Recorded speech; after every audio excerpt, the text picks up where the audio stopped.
언제 나가? 조금만 더 기다리자. 밖에 사람 있어? 소리 내면 안 돼. 무서워. 나도 무서워. 그래도 엄마가 있잖아. 엄마, 언제 나가? 조금만. 여러분, 오늘 제가 들려드릴 이야기는 북한 최상류층 집안에서 태어나 아무 부족함 없이 자랐던 한 여성의 파란만장한 인생입니다.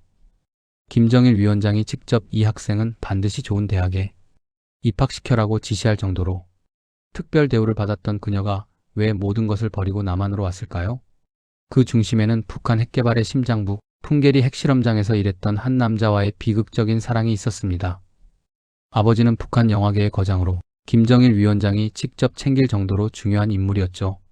우리 집은 러시아인들이 지은 고급 아파트였는데 무도회장이 있을 정도로 엄청나게 넓었습니다. 어린 시절부터 우리 집에는 북한 문화예술계의 유명 인사들이 끊임없이 드나들었습니다. 시인, 소설가, 영화감독, 배우들. 저는 그런 환경에서 자연스럽게 예술적 감성을 키워갔죠.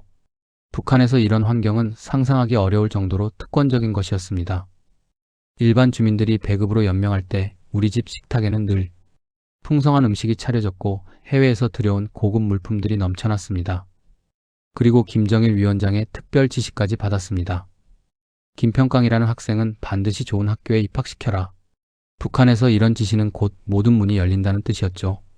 대학 입학, 직장 배치, 당 입당까지 모든 것이 프리패스였습니다.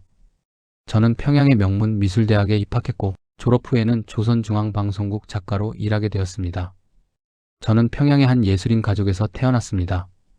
아름다운 내 나라라는 프로그램의 대본을 쓰는 것이 제 주요 업무였죠. 북한 최고의 엘리트 코스를 밟고 있었던 겁니다. 1978년 제가 10살 때였습니다. 아버지가 영화 촬영차 함경북도의 한 오지로 간다며 저를 데려갔습니다. 그곳이 바로 풍계리였죠. 처음 본 풍계리는 그야말로 천국이었습니다. 첩첩산중 깊은 곳에 폭포가 쏟아지고 맑은 물이 화강한 바위 사이를 흘러내렸습니다.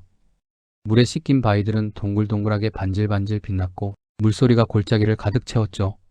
정말 아름답구나. 어린 마음에도 그 절경은 평생 잊을 수 없는 인상을 남겼습니다. 금강산도 가봤지만 제 기억 속 풍계리만큼 아름다운 곳은 없었어요. 그런데 이렇게 아름다운 곳이 훗날 북한 핵개발의 심장부가 될 줄은 그때 누가 알았겠습니까? 조선시대 지리지에도 등장하지 않을 만큼 오지 중의 오지였던 풍계리. 그곳이 제 인생을 송두리째 바꿔놓을 줄은 1985년 25이 되던 해였습니다.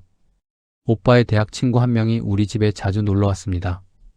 키가 180cm가 넘는 훤칠한 외모에 100m 밖에서도 한눈에 들어오는 미남이었죠. 평양과학기술대학을 수석으로 졸업한 수재였습니다. 우리 집을 드나드는 영화 배우들이 그를 보고는 한결같이 이렇게 말했어요. 야, 너 공부 그만두고 배우 안 할래? 캐스팅해줄게. 그 정도로 잘생긴 사람이었습니다. 하지만 그는 배우가 될 생각이 전혀 없었죠. 그에게는 더 중요한 사명이 있었으니까요. 그 무렵 그는 국방과학원 소속으로 어딘가에 배치를 받았습니다. 어디로 갔는지는 아무도 몰랐어요. 다만 강원도 깊은 산골이라는 것만 알려졌죠. 그가 떠난 후 우리 집이 우체통 역할을 했습니다. 그의 여자친구가 보낸 편지들이 우리 집으로 왔고 저는 그 편지들을 모아뒀다가 오빠를 통해 전달했습니다. 그러던 어느 날 편지 한 통을 받고 그가 3일 동안 식음을 전폐했습니다. 밥도 먹지 않고 물도 마시지 않고 그저 멍하니 앉아만 있었죠. 무슨 일이에요? 오빠가 조심스럽게 물었습니다. 여자친구가 시집을 간대. 그의 목소리는 쓸쓸했습니다. 저는 위로의 말을 건넸어요. 오빠, 북한의 명태보다 많은 게 천열하잖아요. 오빠 같은 분을 좋아하는 여자들이 얼마나 많을지 몰라요. 너무 슬퍼하지 마세요. 제 말이 조금은 위로가 됐는지 그가 희미하게 웃었습니다. 그리고 우리는 그날 밤 오래오래 이야기를 나눴죠. 평강아, 사실 내 첫사랑은 너였어. 갑작스러운 고백에 저는 얼어붙었습니다. 네? 지금 무슨? 미술대학 다닐 때 너를 모델로 그린 그림들 기억나? 내가 오빠한테 왜 자꾸 그 애를 그리냐고 물었을 때 오빠가 뭐라고 했는지 아니? 저는 아무 말도 할 수 없었습니다. 오빠가 내 그림들을 다 가져갔어. 그리고 나한테 말했지. 내 동생 좋아하면 똑바로 말해. 몰래 그림만 그리지 말고. 그때부터 난 널 생각했어. 3개월 동안 저는 그와 말을 섞지 않았습니다. 너무 당황스러웠거든요. 하지만 그가 풍계리로 떠나기 전날 짐을 정리하는 것을 도와주다가 발견했습니다. 그의 가방 안에 제 그림들이 가득했어요. 미술대학 시절 수업 시간에 모델로 섰을 때 누군가 그린 제 초상화들, 모두 그가 그린 것이었습니다. 그 순간 마치 침을 맞은 것처럼 가슴이 아팠습니다. 눈물이 주르륵 흘러내렸죠. 오빠, 평강아, 미안해. 진작 말했어야 했는데. 그날 밤 저는 펑펑 울었습니다. 그리고 깨달았죠. 저도 그를 사랑하고 있었다는 것을. 우리의 관계를 공개적으로 선언하자 예상했던 대로 폭풍이 몰아쳤습니다. 특히 어머니의 반대가 극심했죠. 절대 안 돼. 그 사람만큼은 안 돼. 왜요? 오빠를 그렇게 좋아하셨잖아요? 눈에 풀칠해도 우리 딸은 못 줘. 그 사람이 어디서 무슨 일을 하는지 아니? 어머니는 일본에서 자라셨습니다. 히로시마 원폭 투하를 직접 목격하셨죠. 방사능에 피폭된 사람들이 기형아를 낳고 온갖 암으로 죽어가는 것을 보셨던 겁니다. 그 사람은 방사능 관련 일을 해. 핵시설에서 일한다고. 너도 알다시피 방사능은 대를 이어 유전돼. 내 아이들이, 내 손주들이 어떻게 될지 생각해봐. 엄마, 그건 그냥 추측이잖아요. 확실한 것도 아니고. 추측? 내가 직접 봤어.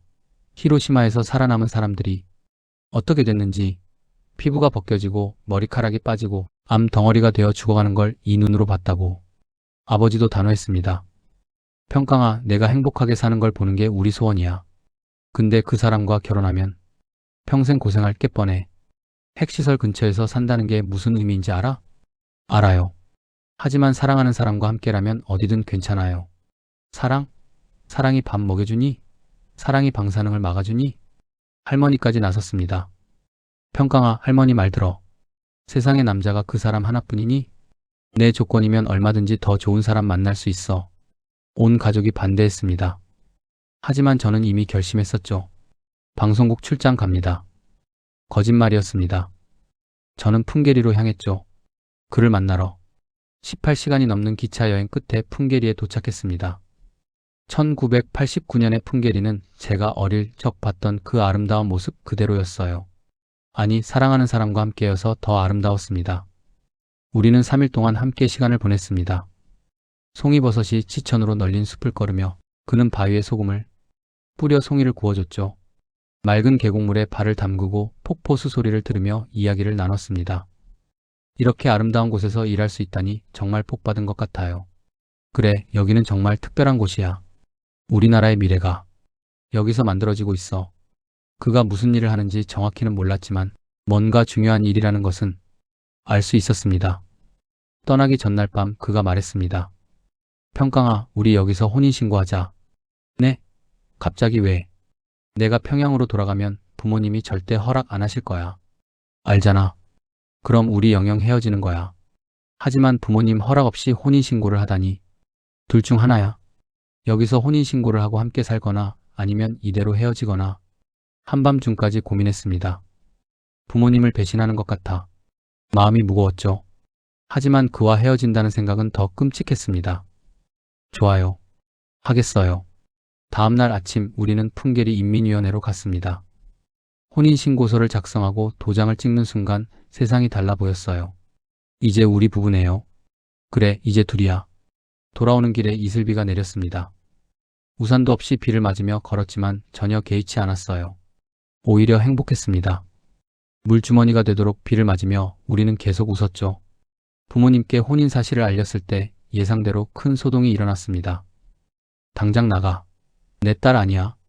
아버지는 저를 집에서 쫓아냈습니다. 어머니는 며칠 동안 식음을 전폐하셨죠. 다행히 남편이 국방과학원 소속이어서 평성에 위치한 과학자 주거단지에 집을 배정받을 수 있었습니다. 북한의 대전, 대덕연구단지라고 할 수 있는 곳이었죠. 그곳은 일반 북한 주민들이 상상할 수 없는 수준의 시설을 갖추고 있었습니다. 현대식 아파트, 백화점, 문화회관, 과학자들을 우대하기 위한 특별 구역이었어요. 하지만 문제가 있었습니다. 남편은 대부분의 시간을 풍계리에서 보내야 했죠. 이번 주도 못 나와? 미안해. 중요한 실험이 있어서. 전화통화도 쉽지 않았습니다. 풍계리는 보안 구역이었거든요. 한 달에 한두 번 만날 수 있으면 다행이었습니다. 남편을 보러 가끔 풍계리를 방문했습니다. 갈 때마다 그곳은 조금씩 변하고 있었어요. 1985년부터 본격적인 변화가 시작됐습니다. 원래 공병국 소속이었던 경비부대가 조선인민군 경비대로 바뀌었죠. 그리고 위수구역이라는 팻말이 곳곳에 세워졌습니다. 위수구역 출입 통제, 무단 출입 시 총격, 일반 주민들의 출입이 전면 금지됐습니다. 심지어 그 지역에 살던 주민들도 강제로 이주당했어요. 여보, 대체 여기서 무슨 일이 벌어지는 거예요? 미사일 기지를 건설한대. 미사일이요? 응, 우리 인민군의 힘을 키우기 위한 중요한 시설이래. 하지만 저는 뭔가 석연치 않았습니다. 미사일 기지치고는 너무 많은 것들이 이상했거든요. 무기를 실은 군용 트럭들이 끊임없이 드나들었습니다. 땅굴 입구 같은 것들이 산 곳곳에 만들어졌죠. 그리고 외국인들이 나타나기 시작했습니다. 저 사람들은 누구예요? 러시아 지질학자들이래. 땅을 조사하러 왔다고. 러시아 사람들이 왜 북한 깡총까지 와서 땅을 조사하는 걸까요? 뭔가 심상치 않았습니다. 나중에 안 사실이지만 그들은 지질학자가 아니라 핵물리학자들이었습니다. 소련 붕괴 이후 일자리를 잃은 핵 과학자들이 북한으로 건너와 핵무기 개발을 돕고 있었던 거죠. 풍계리는 김일성이 1960년대부터 핵실험장으로 낙점한 곳이었습니다. 화강암 지대로 이루어진 산악 지형은 핵실험의 충격을 흡수하기에 완벽했거든요. 1990년 딸아이가 태어났습니다. 작고 예쁜 아기였죠. 남편은 딸을 보자마자 눈물을 흘렸습니다. 고마워. 정말 고마워. 뭐가 고마워요? 우리 딸인데. 내가 이런 일을 하는 사람이라서 혹시 아이한테 문제가 있을까봐 걱정했어. 그제야 남편이 진짜 두려움을 알았습니다. 방사능 피폭. 어머니가 그토록 걱정했던 것이 현실이 될까봐 남편도 두려워하고 있었던 겁니다. 다행히 딸은 건강했습니다. 하지만 남편의 상태는 점점 나빠지고 있었어요. 요즘 많이 피곤해 보여요. 일이 좀 힘들어서. 얼굴이 창백해지고 자주 구토를 했습니다. 식욕도 없어졌죠. 하지만 병원에 가자는 제 말을 계속 거절했어요. 괜찮아. 그냥 피곤한 거야. 1992년 어느 날 급하게 전보가 왔습니다. 남편이 위독합니다. 즉시 풍계리로 오십시오. 심장이 멎는 것 같았습니다. 급히 기차를 타고 풍계리로 달려갔죠. 도착한 곳은 나무로 지은 임시병원 같은 곳이었습니다. 제대로 된 의료시설도 없는 그저 막사 수준의 건물이었어요. 남편은 침대에 누워 있었습니다. 제가 들어서자 힘없이 웃었죠. 왔어? 무슨 일이에요? 대체 무슨 일이? 간이 많이 손상됐대. 방사능 피폭 때문에. 병실 안에는 남편 외에도 여러 환자들이 있었습니다. 어떤 사람은 소변도 가리지 못했고 어떤 사람은 피부가 벗겨져 있었어요. 비닐옷을 입었다 벗으면 피부가 함께 떨어져 나갔습니다. 의사 선생님, 우리 남편 괜찮아질 수 있죠? 최선을 다하겠습니다. 하지만 의사의 표정이 어두웠습니다. 3개월 동안 간병했습니다. 하지만 남편의 상태는 나아지지 않았어요. 오히려 더 악화됐죠. 평강아. 네, 말씀하세요. 미안해. 너랑 딸을 이렇게 두고 가게 돼서. 무슨 소리예요? 당신 나을 거예요. 아니야. 나도 알아. 얼마 안 남았어. 남편은 제 손을 꼭 잡았습니다. 부탁이 있어. 딸을 잘 키워줘. 그리고요? 여기서 나가. 이 나라를 떠나. 딸에게 더 나은 삶을 살게 해줘. 당신 지금 무슨. 약속해. 꼭 나가겠다고. 1993년 봄 남편이 세상을 떠났습니다. 35의 나이로. 장례식장에는 국방과학원 사람들이 많이 왔습니다. 그들은 남편을 조국의 영웅이라고 불렀죠. 동무는 위대한 업적을 남기고 떠났습니다.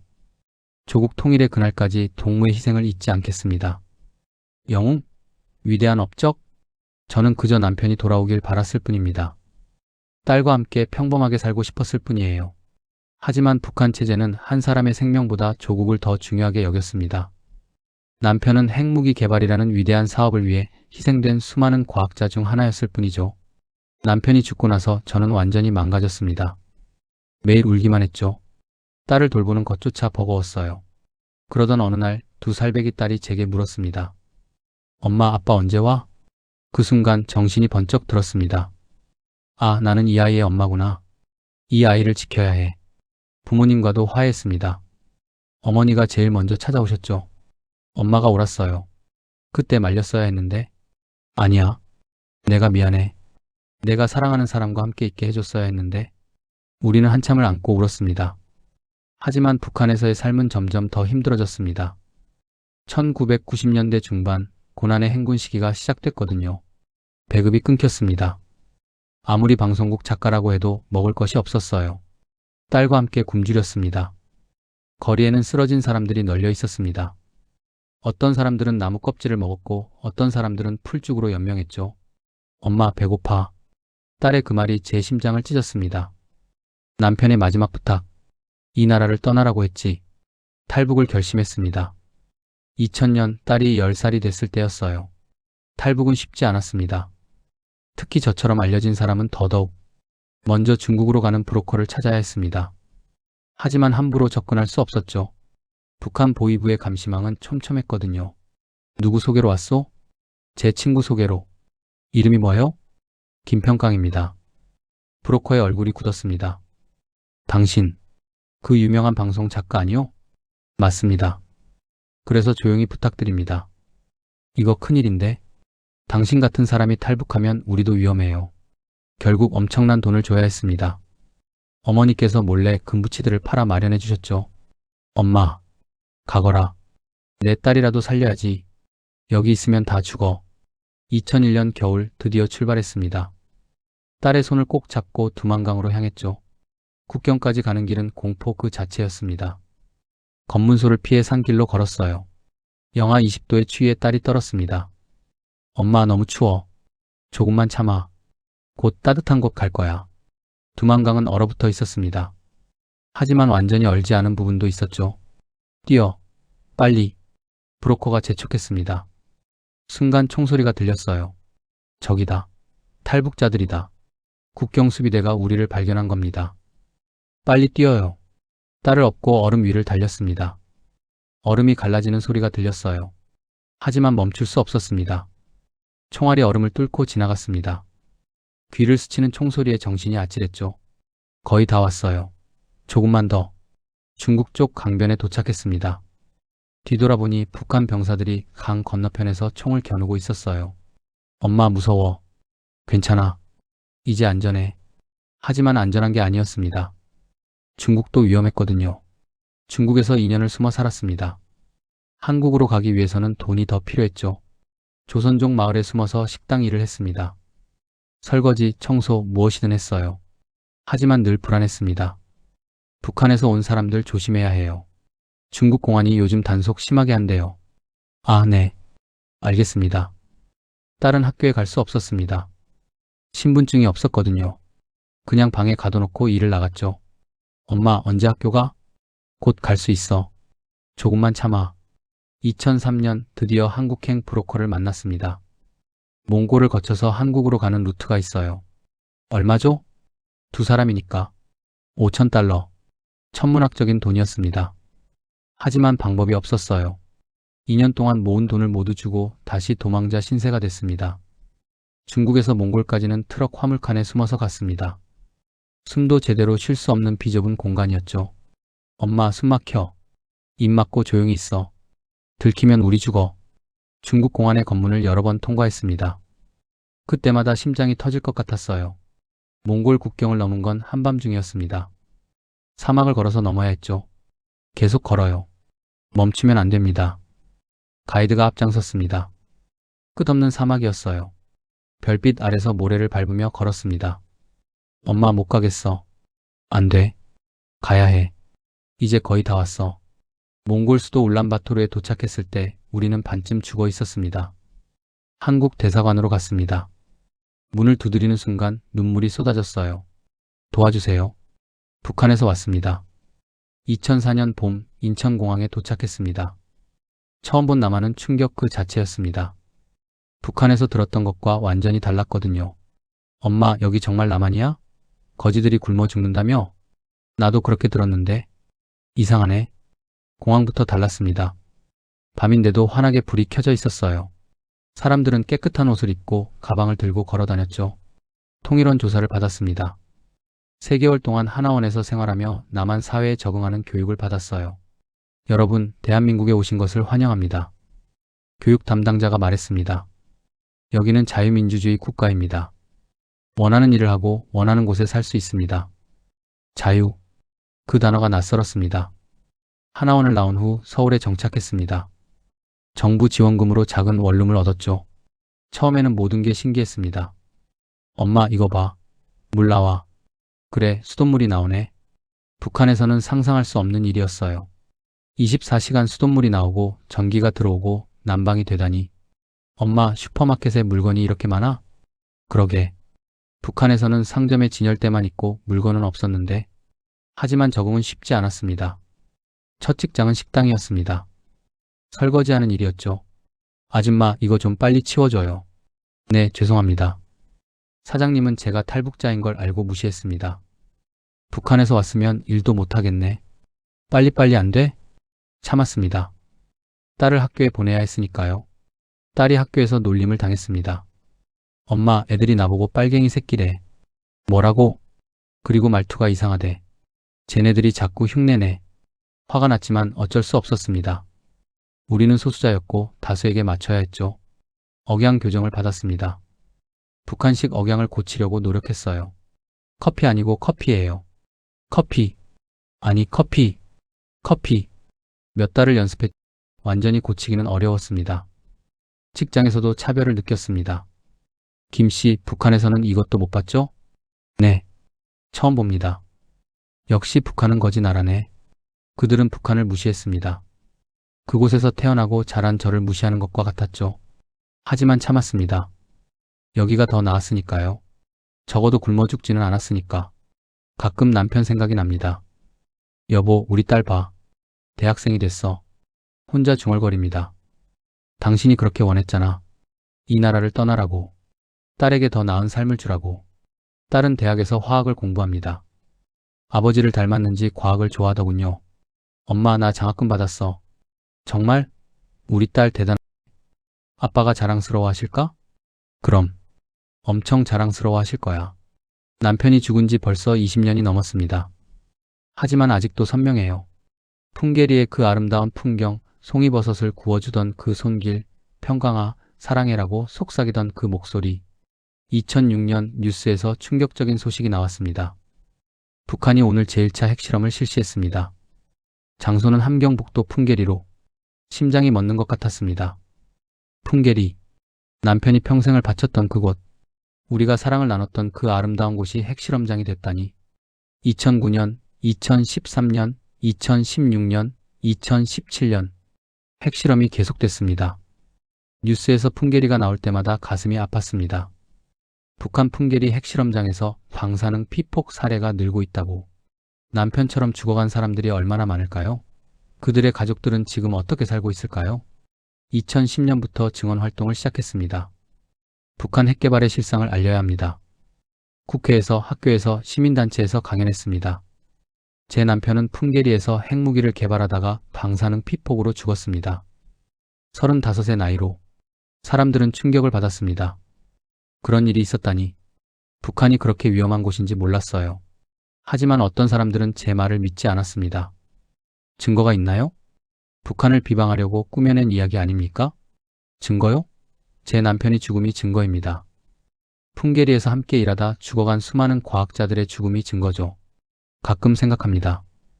통일이 된다면 다시 풍계리에 갈 수 있을까? 그곳은 이제 방사능으로 오염됐을 겁니다. 더 이상 송이버섯도 자라지 않겠죠. 맑았던 계곡물도 오염됐을 거예요. 하지만 가고 싶습니다. 남편이 잠들어 있는 곳이니까요. 여보, 우리 약속 지켰어. 딸을 잘 키웠어. 이제 행복하게 살고 있어. 언젠가 그렇게 말하고 싶습니다. 딸이 물었습니다. 엄마, 북한이 왜 핵무기를 만들어? 두렵기 때문이야. 뭐가 두려운데? 망할까봐. 무너질까봐. 그래서 더 강한 무기를 만들려고 하는 거야. 그럼 핵무기 만들면 안 망해? 아니. 오히려 더 빨리 망할 거야. 왜냐하면, 왜? 사람을 희생시키는 나라는 오래 못 가니까.